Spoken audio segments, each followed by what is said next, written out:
अब्दुल कलाम गीता कुरान के महायोग का गायक था। वह अग्निपुत्र मानवता का तेजस्वी काल विधायक था, जिसकी परमाणु चेतना का आसिंधु धरा सत्कार हुआ। अब्दुल कलाम का भारत की धरती पर जय जयकार हुआ। अब्दुल कलाम का भारत की धरती पर जय जयकार हुआ। देश का सच्चा सपूत था वो, जात पात से परे नेक बंदा था वो।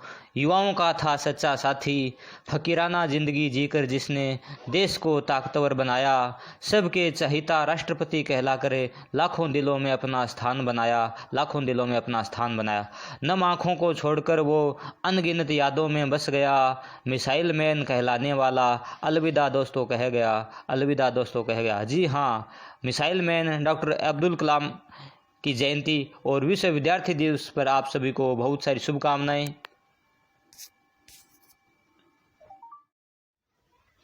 ये इनके घर का फोटो हम देख रहे हैं।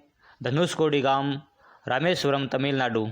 साधारण से घर में जन्म लेकर के कहाँ तक पहुँचे थे, किस पद तक वो पहुँचे थे, तो हम ये देख रहे हैं। ये बचपन का फोटो, डॉक्टर कलाम अपने बचपन में अपने परिवार के साथ में, ये सबसे छोटा जो चित्र हम देख रहे हैं ये डॉक्टर कलाम का चित्र है।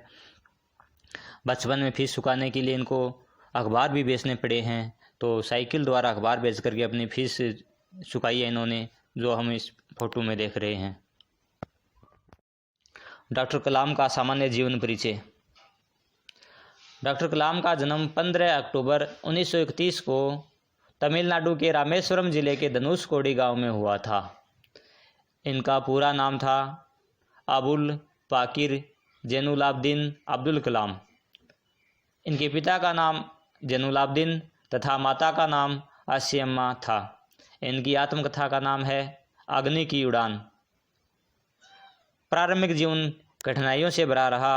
अखबार बेच करके अपनी पढ़ाई जारी रखी। आगे की पढ़ाई के लिए इनकी माता ने अपने आभूषण गिरवी रख दिए थे। मेहनत और लगन के कारण ये आगे बढ़ते रहे। अपनी पढ़ाई पूरी करने के बाद में 1960 ईस्वी से DRDO में कार्य प्रारंभ किया। DRDO भारतीय रक्षा अनुसंधान संगठन, और 1969 में इसरो भारतीय अंतरिक्ष अनुसंधान संगठन में IGMDP के निदेशक के रूप में काम किया, इंटीग्रेटेड मिसाइल डेवलपमेंट प्रोग्राम। वहीं रहते हुए अनेक मिसाइलों का आविष्कार किया। 1980 में देश का पहला स्वदेशी उपग्रह SLV-3 को लॉन्च किया गया। 1997 में देश का सर्वोच्च सम्मान भारत रत्न इनको मिला। 1998 में देश का दूसरा परमाणु परीक्षण पोखरण में इनके निर्देशन में हुआ तथा भारत एक परमाणु शक्ति संपन्न देश बना। 2002 से 2007 तक देश के सर्वोच्च पद राष्ट्रपति पद पर ये आसीन रहे।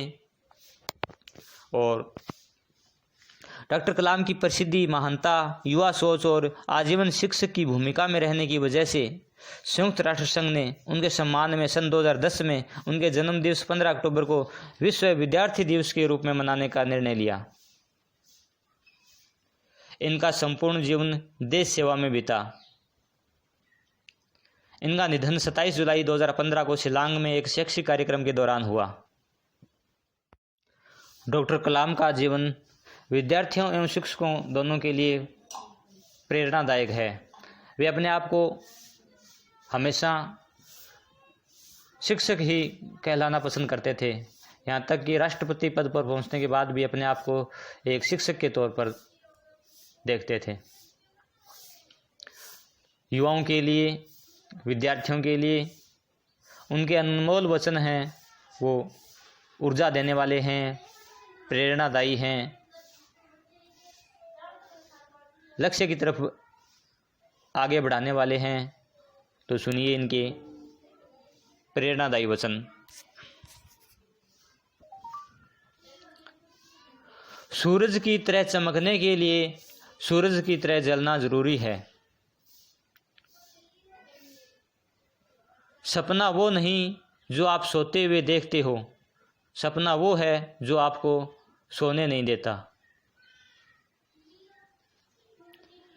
एक राष्ट्र भ्रष्टाचार मुक्त हो और राष्ट्र बहुत खूबसूरत दिमाग से बने, जिसके लिए मैं दृढ़ता से महसूस करता हूँ कि पिता, माँ और शिक्षक 3 प्रमुख सामाजिक सदस्य हैं। यानी किसी भी देश के निर्माण में पिता, माँ और शिक्षक तीनों की भूमिका महत्वपूर्ण होती है। एक अच्छी किताब 100 दोस्तों के समान है, पर एक अच्छा दोस्त पूरे पुस्तकालय के बराबर होता है। यानी जीवन में अच्छी किताबों की बहुत बड़ी महत्वपूर्ण भूमिका है, लेकिन एक अच्छे दोस्त की भूमिका भी कम नहीं है। अपने मिशन में सफल होने के लिए तुम्हें अपने लक्ष्य की तरफ एकाग्रचित होकर कार्य करना चाहिए। हमें उम्मीद नहीं छोड़ना चाहिए और न ही खुद को हारने की अनुमति देना चाहिए।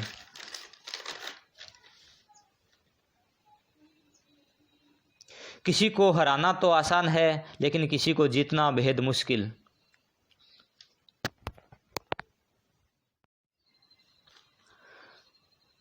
डॉक्टर APJ अब्दुल कलाम बच्चों से बहुत प्यार करते थे। स्कूली बच्चों को उनके जीवन से प्रेरणा मिले, इसी उद्देश्य से उनके दिन को विश्व विद्यार्थी दिवस के रूप में